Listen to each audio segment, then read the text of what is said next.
ज्याला मोक्षाची प्राप्ती झाली परत त्याला ह्या नरदेहाची प्राप्ती नाही. ज्याला मोक्ष पाहिजे त्याला परत हा नरदेह नाही. पण हा नरदेह घेतला पाहिजे. आलं पाहिजे महाराज. काय मजा आहे महाराज, काय आनंद आहे. स्वर्गीची अमर इच्छिता ती देवा. आणि महाराज म्हणले मृत्यू लोकी व्हावा जन्माम्हा. या मृत्यू लोकामध्ये जन्म का व्हावा तर महाराजांनी सांगितलं हा सुख सोळा स्वर्गी नाही, हा सुख सोळा स्वर्गात सुद्धा नाही. घेतला पाहिजे महाराज इत्ताला आनंद. पण ऐका, इत्ताला आनंद घेत असताना, इत्ताली मजा घेत असताना आनंद पचाय काय लागते हो? ताकद लागते. म्हणले ताकद. ताकदीशिवाय आनंद पचतो का? अजिबात नाही. ऐका, आमच्या गावामध्ये एका 80 वर्षाच्या आजीला 10 लाखाची लॉटरी लागली. आणि बँकेचे मॅनेजर म्हणले डायरेक्ट आजीला सांगतान आजी मरत्यान का तर लॉटरी 10 लाखाची ना आजी 80 वर्षाच्या. काळजी करू नका म्हणले. गावच्या कोतवालकडे गेले. गावचा कोतवाल हुशार. गावचा कोतवाल आजीकडे गेला ना आजीला सांगितलं आजी जर तुम्हाला 10 लाखाची लॉटरी लागली तर तुम्ही काय करता? आजी म्हणल्या लागू शकत नाही. कोतवाल म्हणला योगा योगानं जर लागलाच नंबर तर. आजी म्हणले आतापर्यंत लॉटरी लागली नाही, 70-80 वर्षाची झाली लॉटरी लागणच कशी? कोतवाल म्हणला आजी चुकून हुकून जर लागलाच तुमचा नंबर तर काय करता? आजी लय हुशार होत्या. आजी काय म्हणले माहिती का? बाबा मला जर 10 लाखाची लॉटरी लागलीच तर त्यातले 5 लाख तुला. कोतवालच मेला. आनंद बसला का? नाही महाराज. आनंद बसण्यासाठी सुद्धा काय लागते म्हणले तर ताकद लागते. ताकदीशिवाय हा आनंद पसतो का? अजिबात नाही महाराज. घेतलं पाहिजे महाराज. पण लोकांना किती सांगा, लोक ऐकतच नाहीत. आलं पाहिजे, केलं पाहिजे भगवंताचं नामचिंतन. यावं कधीतरी. हा पण महाराज आज जर मी कीर्तनामध्ये सांगितलं भगवंताचं नामचिंतन करावं, काय केलं पाहिजे, भगवंताचं नामचिंतन केल्याच्या नंतर काय होतं हे उद्या जर विचारलं तर अभंग कोणचा घेतला हे सुद्धा ध्यानात नसतो महाराज. काही काही जण असे असतात महाराज त्यांच्या ध्यानातच राहत नाही. ध्यानातच राहत नाही. तसा माझा एक लय फार मोठा प्रॉब्लेम आहे बाबा. हा मला एकदा माणसं बघितले ना ते दुसऱ्यांदा माझ्या ध्यानातच राहत नाही बघा. हा माझा लय प्रॉब्लेम. बरोबर नाही? खरंच आहे. हा हे खरं आहे बघा, लक्षात ठेवा. हा माझा हा एक प्रॉब्लेम आहे बघा. तसं काही काही माणसाचा एवढा प्रॉब्लेम असतो त्यांच्या ध्यानातच राहत नाही. सकाळी काय खाल्लं हे सुद्धा एखाद्याच्या ध्यानात राहत नाही. एक जण डॉक्टरकडे गेला. डॉक्टरकडे आणि डॉक्टरला काय म्हणलं माहिती का? डॉक्टर साहेब माझ्या काही ध्यानातच राहत नाही म्हणला. सकाळी काय खाल्लं, रात्री काय खाल्लं, 10 मिनिटात 1 तासात सगळं विसरूनच जाते म्हणला. माझ्या काही ध्यानात राहत नाही. डॉक्टर काय म्हणले माहिती का त्याला? हे कधीपासून होतंय? हे डॉक्टरलाच काय म्हणलं माहिती का? मला कशाबद्दल विचारलंय तेव्हा. ध्यानातच राहत नाही काही कायचे महाराज. एक जण डॉक्टरकडे गेला आणि डॉक्टरला म्हणला डॉक्टर साहेब माझ्या काहीच ध्यानात मध्ये राहत नाही, मला याच्याबद्दल काहीतरी औषध द्या. काय? काहीच ध्यानामध्ये राहत नाही, माझ्या ध्यानामध्ये येण्यासाठी मला काहीतरी औषध द्या. डॉक्टर म्हणले आधी बिल दी. ध्यानात नाही राहिल्यावर काय करावं म्हणले. अवघड आहे महाराज. ऐका हो, अहो एका जणानं काहीतरी काम सोचलं आणि काम काय, काम लक्षात राहण्यासाठी त्यानं असा बोटाला दोरा बांधला. बोटाला दोरा बांधला. कशाला? काम काय हे ध्यानात राहण्यासाठी बोटाला दोरा बांधला. बोटाला दोरा बांधला हे ठीक होतं, पण काम काय होतं हे ध्यानातून निघून गेलं. काम करायचं हे दिसत होतं बोटाला दोरा बांधला म्हणून, पण काम काय हे ध्यानातून गेलं बरं का. त्या निस्ता सारखा त्या दोऱ्याकडे बघत होता. रात्रीचे 9 वाजले, 10 वाजले, 1 वाजला, 2 वाजले, 3 वाजले, 4 वाजले आणि 4 वाजता मग त्याच्या ध्यानात आलं दोरा याच्या करता बांधला होता की रात्री लवकर झोपायचं होतं. काही काहीच्या ध्यानातच राहत नाही महाराज. चला विषय हा चाललेला आहे, मुद्दा हा चाललाय. ऐका, सांगायचं तात्पर्य एवढंच आहे, घेतला पाहिजे महाराज आनंद. इथं जेवढा आनंद, इथं जेवढी मजा, इथल्यासारखा आनंद इथल्यासारखी मजा आहे का दुसरीकडे? कुठंच नाही. त्यामुळे आलं पाहिजे महाराज कधीतरी इथं, घेतला पाहिजे महाराज आनंद. भाग्य महाराज तुमचं आमचं एवढ्या मोठ्या कोरोनाच्या काळामधून आपण वाचलो. किती मोठा कोरोनाचा काळ आलता हो. एवढ्या मोठ्या कोरोनाच्या काळामध्ये तुम्ही आम्ही वाचलोत. बरवे झाले आजी बरी, नाही पुढील मृत्यूच्या हरी, वाचून आलो येत बरी आणि उरले त्या हरी तुम्हा समर्पण. देवा जेवढं आयुष्य उरलंय का तेवढं सगळं भगवंताच्या चरणी समर्पित करायचं म्हणले. या जीवनामध्ये काही राहिलेलं नाही. आणि या कोरोनामध्ये कळलं महाराज आपल्याला सगळे जे सांभाळणार आहेत ते स्वार्थापोटी सांभाळतात. आणि ह्या कोरोनामध्ये काय झालं माहितीये का? रोग होऊन कमी मेले, भीतीनं सगळ्यात जास्त गेले. कारण सरकारनं नियम तसा काढला होता, खोकला की ठोकला. त्याच्यामुळं काही जण खोकला दाबू मेले. कधी जाईन कधी गचकन म्हणून सुद्धा मेळ लागत नव्हतं महाराज, गेले. ऐका, ह्या संसाराच्या ह्या प्रपंचाच्या कधी आहारी जाऊ नका. काही कामाचं नाही बघा. हा संसार आहे, हा प्रपंच कधीही बघा हा भिकालाच लावतो. काय?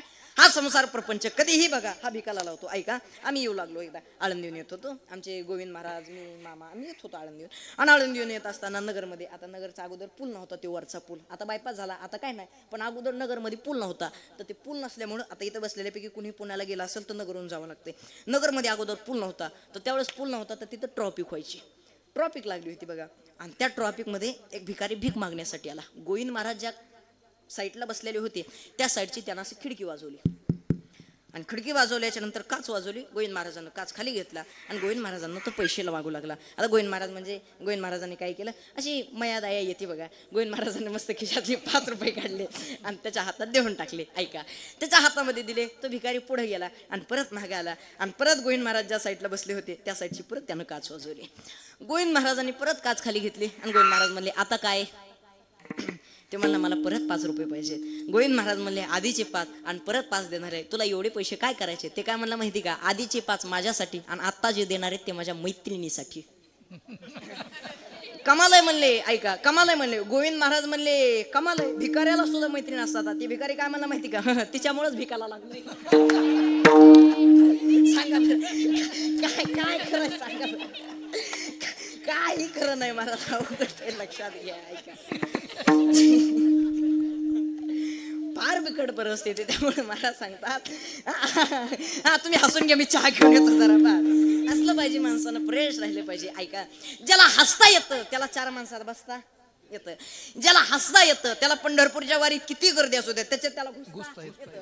फक्त हसता आलं पाहिजे. बघा, जे खळखळ हसतं ते मोकळ्या मनाचं असतं आणि जी जात गालात असते ती प्युअर आदल्या गाठीची असते बघा. हा, त्यामुळे हसलं पाहिजे माणसानं, फ्रेश राहिलं पाहिजे. अहो महाराज, काही कायला हसण्यासाठी 500-500ची इंजेक्शन आहेत. फक्त हसण्यासाठी बरं इंजेक्शन देत हसव ना, ते हसत नाही, ते नुसतं कणवतं. हसलं पाहिजे माणसानं, फ्रेश राहिलं पाहिजे. बघा, घेतलं पाहिजे महाराज आनंद. ऐका, ह्या संसारामध्ये या प्रपंचामध्ये काही खरं नाही महाराज. हा संसार प्रपंच जर कसा असेल तर काही कामाचं नाही. तू म्हणतात महाराज तुमचं लग्नच झालं नाही आणि संसाराच्या लय उचापदे करायला. हे बघा, मी प्रामाणिक माणूस आहे बाबा, बरोबर आहे का नाही. मी प्रामाणिक माणूस आहे रामेश्वर, त्याच्यामुळं प्रमाणाशिवाय कधीच बोलणार नाही. बघा, हा संसार प्रपंच जर कसा असेल ना तर दुःख बांधवडी आहे हा संसार, सुखाचा विचार नाही कोठे. फलकट तो संसार आणि येते सार भगवंत. भगवंताचं नामचिंतन सार आहे. संसार प्रपंच जर कसा असेल ना तर हा फलकट आहे. बघा, का हे कामाचं नाही. ऐका, एक जण असा बारीक कठीण करून आला, बारीक कठीण करून येऊन आला आणि ती बायकोकडे गेला आणि बायकोला काय म्हणला माहिती का ग, आज जरा मी बारीक कठीण करून आलो तर जरा मी तरुण दिसायला असं. काय गरज होती का महाराज. काय म्हणला ते बायकोला, आज जरा मी बारीक कठीण करून आलो जरा मी तरुणच दिसायला असं. बायको काय म्हणली माहिती का, चप्पी करून यायची ना, पाळण्यातले दिसला असतात. अरे काही खरं नाही बघा. ऐका, काही खरं नाही. अवघड आहे महाराज, हा संसार आहे, हा प्रपंच आहे. अहो बायको माहेराला गेली, माहेराला आणि माहेराला नवऱ्याला फोन केला, हॅलो कुठे. नवरा म्हणला घरीचे. बाईला विश्वासच नाही. बाई म्हणली मिक्सर वाजवा. हा वाजला, पहिल्या दिवशी मिक्सर वाजला. परत दुसऱ्या दिवशी फोन केला, हॅलो कुठे. नवरा म्हणला घरीचे. बाईला अजिबात विश्वास नाही. बाई म्हणली कुकरची शिट्टी वाजवा. हा वाजली. दुसऱ्या दिवशी कुकरची शिट्टी वाजली आणि तिसऱ्या दिवशी माहेरून सासरला आली. पण नेमकी न सांगता आली आणि नेमकं ते त्या दिवशी घरी नव्हता.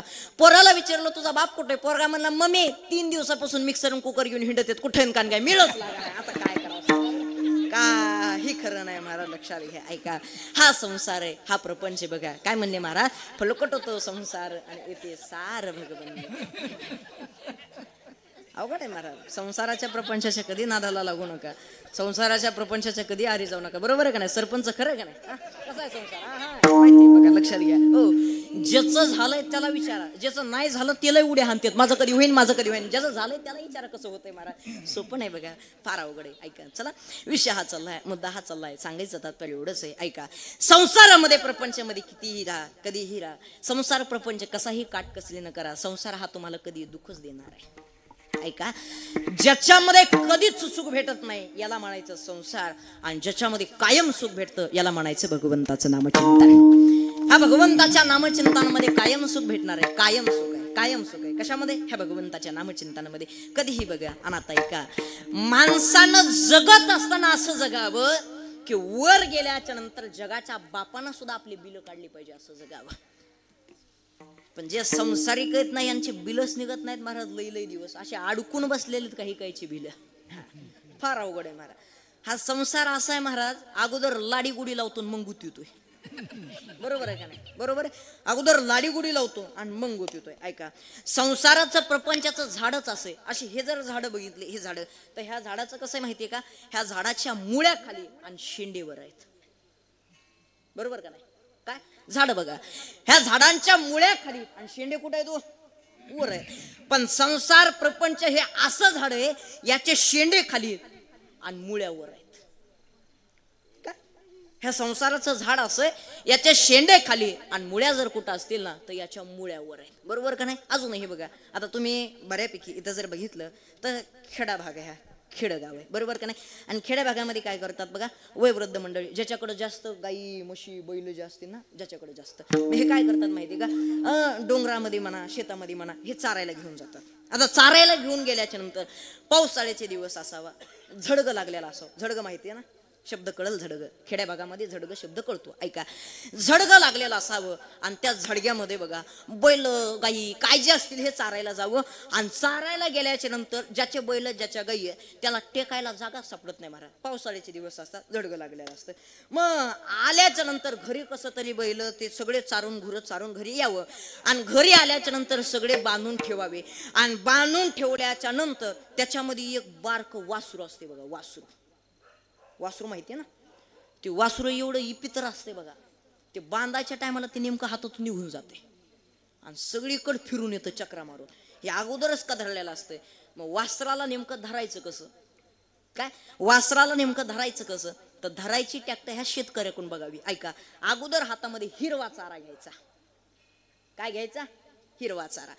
अगोदर हातामध्ये हिरवा चारा घ्यायचा आणि लांब गेलेलं असलं की त्याला असं जवळ बोलवायचं, ये ये ये ये ये चल, अशा चुचकाऱ्या मारायच्या, बरोबर का नाही? हा, काय करायचं, अशा चुचकाऱ्या मारायच्या, ये ये ये ये ये चल, अशा चुचकाऱ्या मारून ते हिरवळीला बघून ते जवळ आलं की हिरवळ टाकून द्यायचं, त्याला धरायचं आणि बांधायचं. अशा जातीचा हा संसार आहे. काय, अशा जातीचा हा संसार आहे बघा. हा संसार अगोदर चुचकारितो, अगोदर जवळ बोलितो, हिरवळ दाखवितो, हिरवळ टाकून देतो आणि मग गुतून ठेवतो.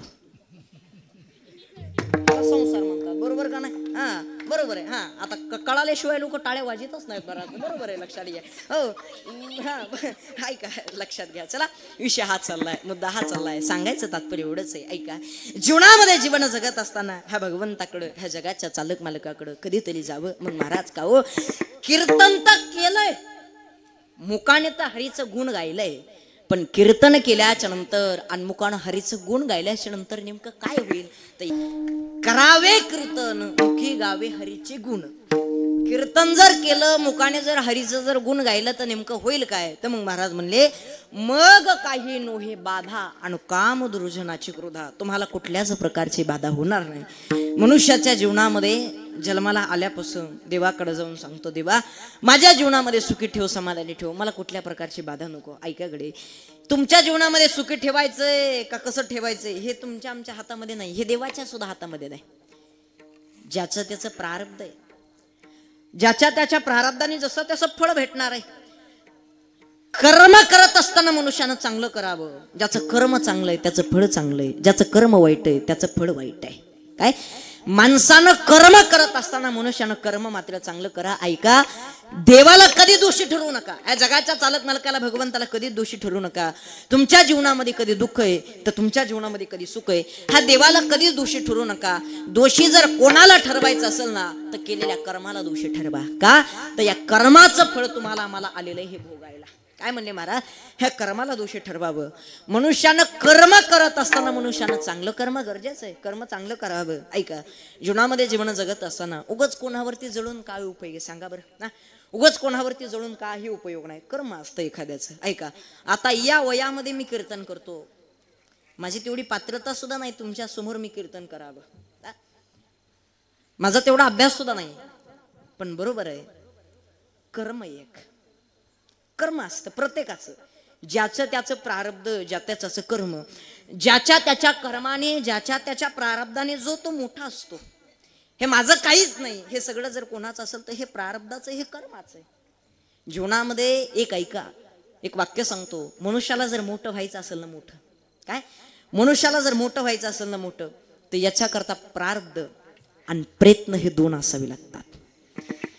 प्रयत्न प्रारब्ध जर असेल ना तर मनुष्य जीवनामध्ये मोठा झाला म्हणून समजा बरं का. ऐका, मोठं व्हायचंय, श्रीमंत व्हायचंय, याच्याकरता काय लागत असेल तर प्रयत्न आणि प्रारब्ध.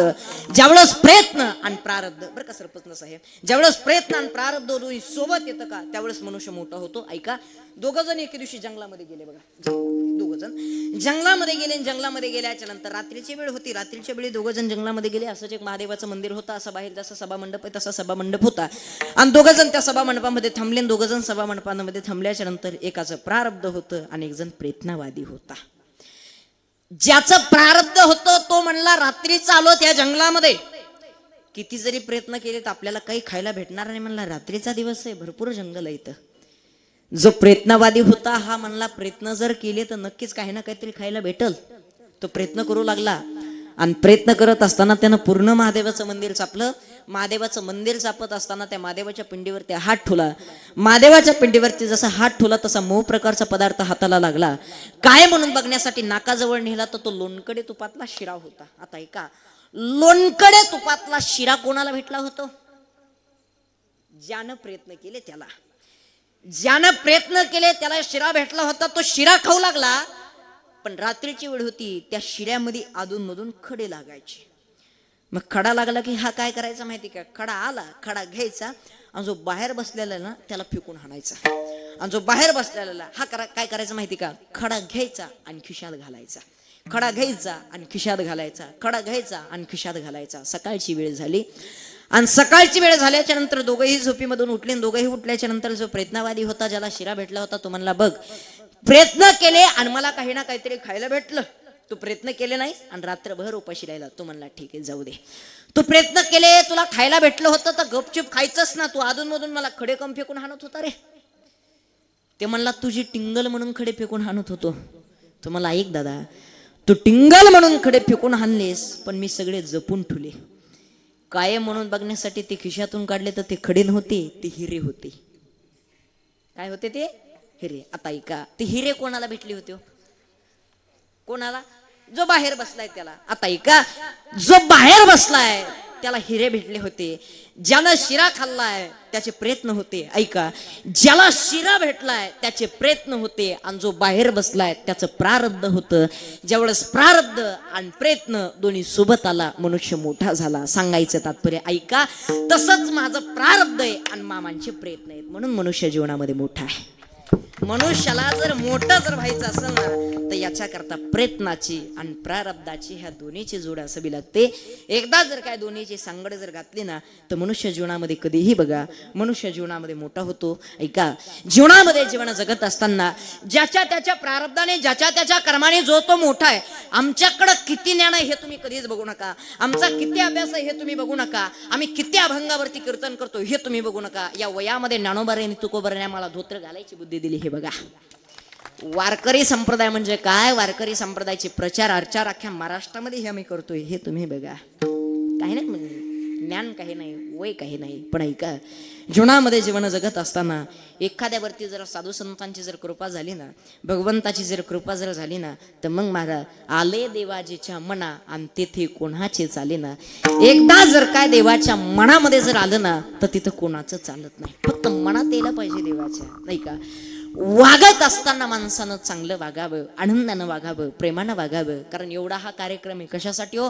माणसाने माणसाशी माणसासारखं वागावं याच्याकरता एवढा अट्टहास केला. उगाच नाही, यासाठी केला होता आता हाट आणि शेवटचा दिस गोड व्हावा.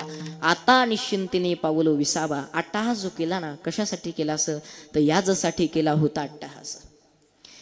याच्यासाठीच अट्टहास केलाय का तर आमचा जो शेवट आहे हा आमचा शेवट गोड झाला पाहिजे. मग काय तर आता निश्चिंतीने पावलो विसावा आणि खुंटलिया धावा तृष्णेची. जीवनामध्ये निश्चिंत जर झालो ना तर मनुष्याच्या जीवनामध्ये खुंटलिया धावा तृष्णेची. तृष्ण म्हणजे तहान आणि खुंटले म्हणजे थांबणे.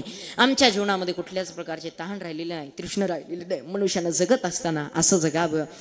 जीवनामध्ये जीवन जगत असताना माणसाने माणसासारखं कधीतरी वागावं. आलं पाहिजे महाराज कधीतरी इथं, घेतला पाहिजे महाराज इथला कधीतरी आनंद. आणि आजचं जे माझं कीर्तन आहे ना हे वयोवृद्ध मंडळीसाठी अजिबात नाही. हे फक्त तरुण मुलांसाठी, हे छोट्याल्या मुलांसाठी माझं कीर्तन आहे. का तर माझ्यासारख्या बालकाकडे बघून आपल्या गावातलं एखादं तरी बालक, माझ्यासारख्या बालकाकडे बघून आपल्या गावातलं एखादं तरी तरुण गळ्यात पवित्र तुळशीची माळ घालून या लाईनीत टाळ घेऊन उभा राहावा म्हणून हे माझं बालकाचं कीर्तन आहे. अरे कुठंतरी काहीतरी कधीतरी मनुष्याच्या जीवनामध्ये बदल झाला पाहिजे. याच्याकरता तुम्ही आम्ही एवढा अट्टहास केलाय, एवढा मोठा सप्ताह करायचा आहे. कशासाठी? एवढे महाराष्ट्रातील सुप्रसिद्ध दिग्गज कलाकार मंडळी, कीर्तनकार मंडळी, गुणीजन मंडळी आणायचे, पण कशासाठी हो? माणसाच्या जीवनामध्ये कुठंतरी काहीतरी बदल झाला पाहिजे. ऐका ऐका, महाराज सांगता तुम्हाला कुठल्याच प्रकारची बाधा होणार नाही. मग काही नो हे बाधा आणि काम दुर्जनाची क्रोधा. ह्या काळाला प्रत्येक जण भेटतो, कारण मृत्यू लोकांमध्ये आलं की प्रत्येकाला जावं लागणार आहे. मरण हे प्रत्येकाला भेटणार आहे. काय ज्याला हा शरीर भेटलंय त्याला मरण आहेच. पण ऐका, मरण आहे हे निश्चित आहे, पण कधी येणार आहे हे निश्चित आहे का? मरणार तर सगळेच आहेत हे तुम्हाला माहित आहे, हे निश्चित आहे, पण कधी येणार आहे हे मात्र निश्चित नाही. बरोबर का नाही? हा, मी कीर्तन केलं म्हणजे मी जाणार नाही असं थोडीच आहे, मी सुद्धा जाणार आहे. तुम्ही कीर्तन ऐकलं म्हणजे तुम्ही जाणार नाहीत असं थोडीच आहे, तुम्ही सुद्धा जाणार आहे. महाराजांनी गायन केलं म्हणजे जाणार नाहीत असं थोडीच आहे, गायक सुद्धा जाणार आहे. हा, पक्वाचे काय अमृत पिऊन आले का? ते सुद्धा जाणार असेल. बरोबर, गायक असो, वादक असो, कीर्तनकार असो, किंवा श्रोता असो, किंवा वक्ता असो, इथं आल्याच्या नंतर प्रत्येकाला जावं लागणार आहे. कारण जिथं जन्म भेटलाय त्याचं नावच आहे मृत्यू लोक. आणि या मृत्यू लोकामध्ये जन्म भेटल्याच्या नंतर प्रत्येकाला जावं लागणार आहे. एक जणांना मला प्रश्न विचारला, महाराज आम्ही जन्माला आलो ते आम्हाला मान्य, पण जावा का लागते, जाण्यामागचं कारण काय? त्याला थोडक्यात सांगितलं, म्हणलं बाबा पकवास घेतला तर गट्टा फुकट आहे, माईक घेतला तर वायर फुकट आहे, चष्मा घेतला तर दांड्या फुकट आहे, विना घेतला तर तारा फुकट आहे, पेटी घेतली तर भाता फुकट आहे. तसं जन्माला आला तर मरण सुद्धा फुकट आहे. जन्माला आल्याच्या नंतर मरण सुद्धा भेटणार आहे, जन्माला आल्याच्या नंतर जावं तर लागणार आहे. जीवनामध्ये जीवन जगत असताना पण ऐका, मनुष्यानं कसं जगावं, मनुष्यानं कसं वागावं, तर गेल्याच्या नंतर सुद्धा चार माणसाने आधारानं नाव घेतलं पाहिजे, असं जगलं पाहिजे. मरणा आधी सावध व्हावे, कीर्ती करोनी मरावे, तुका म्हणे एका मरणची सरे, उत्तम चिवरे कीर्ती मागे, तुका म्हणे पावटणी अनकुरु स्वर्गाची निशाणी. जीवन जगत असताना असं जगावं. ऐका, प्रत्येक जण काळाला घाबरणार आहे, पण ह्या काळाला सुद्धा नागवायची ताकद जर कोणामध्ये असेल ना, तर ह्या जगाच्या चालक मालकामध्ये, भगवंतामध्ये. महाराज अभंगाच्या तिसऱ्या चरणात महाराज सांगतात, शांती खड्ग हाती आणि काळासे ते नाग भीती. ह्या काळाला सुद्धा नागवायची ताकद जर कोणामध्ये असेल तर ह्या जगाच्या चालक मालकामध्ये, ह्या भगवंतामध्ये. महाराज हा जगाचा चालक मालक हा भगवंत नेमका कोण आहे? तर मग महाराजांनी सांगितलं, हा जगाचा चालक मालक भगवंत हा आमचा दाता, हा आमचा दाता आहे, हा आमचा सखा आहे. महाराजांनी अभंगाच्या शेवटच्या चरणात सांगितलं, तुका म्हणे दाता सखा, तुका म्हणे दाता सखा, हो तुका म्हणे दाता सखा, तुका म्हणे दाता सखा, तुका म्हणे दाता सखा, तुका म्हणे दाता सखा, हो तुका म्हणे दाता सखा, तुका म्हणे दाता सखा. ऐसा नाता सारिका, ऐसा नाता सारिका, मग काही नोए बाधा, मग काही नोए बाधा,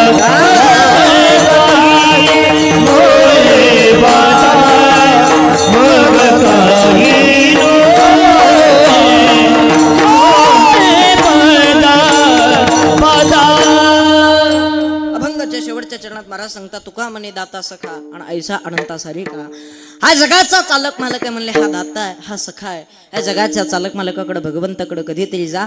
या जगाच्या चालक मालकाला, भगवंताला कधीच विसरू नका. जे वेळात वेळ काढून माझ्या बालकाच्या कीर्तनासाठी उपस्थित आहेत, आदरणीय वंदनीय, आत्ता ज्यांचं आगमन झालं अशा असणारे वारकरी संप्रदायाचं भूषण आणि आपल्या ह्या परिसराचं भूषण असणारे आदरणीय वंदनीय अंगत महाराज, एकदा गुरुजींसाठी सर्वांनी जोरदार टाळ्या वाजवा. वेळेत वेळ काढून ते सुद्धा माझ्या बालकाच्या कीर्तनासाठी उपस्थित आहेत, त्यांना हे माझं वंदन आहे. आणि त्याचनंतर त्यांच्यासमोर असणारे आमचे आदरणीय वंदनीय आसाराम महाराज, वा एकदा त्यांच्यासाठी सर्वांनी जोरदार टाळ्या वाजवा, त्यांनाही माझं वंदन आहे.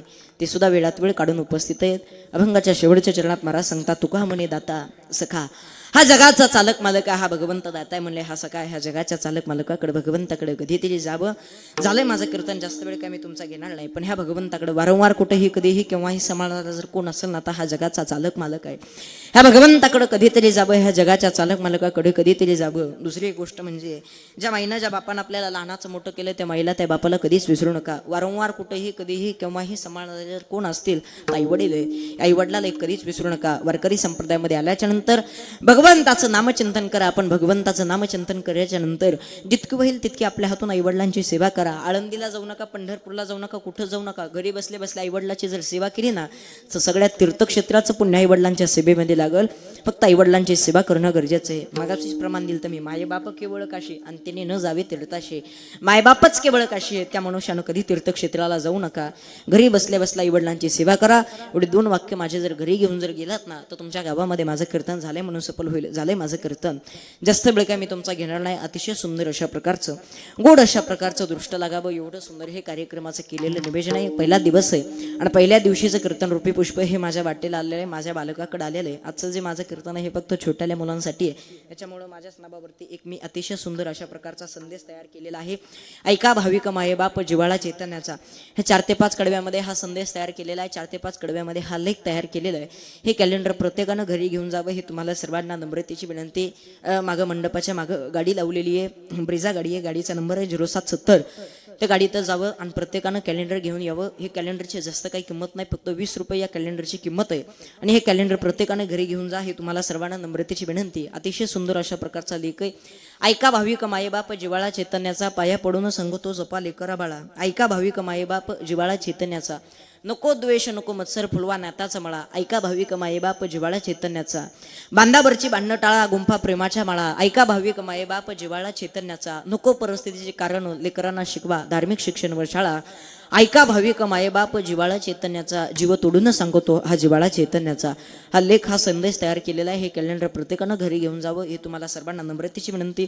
झालेली सेवा ज्ञानोबारायांच्या चरणी, गुरुवारांच्या आणि तुकोबारांच्या चरणी, साधू संतांच्या चरणी, तुम्हा सर्वांच्या चरणी सेवा समर्पित करून इथेच मी माझ्या सेवेला पूर्णविराम देतो. एकदा सर्वांनी हातावरती घ्या.